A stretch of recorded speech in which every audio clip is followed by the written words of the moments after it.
আসসালামু আলাইকুম গাছ, দেখুন মিষ্টি কুমড়ার বাগান। বাগানে অনেক সৌন্দর্য জিনিস আছে, আমাদের পেয়ারা বাগানও আছে। হ্যালো গাইস, পেয়ারা বাগানের নিচে দেখুন আমাদের লাউও আছে।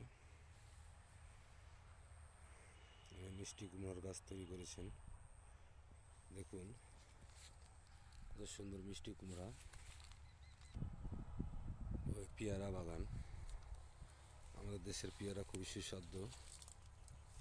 দেখুন পেয়ারা কীভাবে চাষ হয়, অনেক পেয়ারা এসে গেছেন। দেখুন কত সুন্দর পেয়ারা।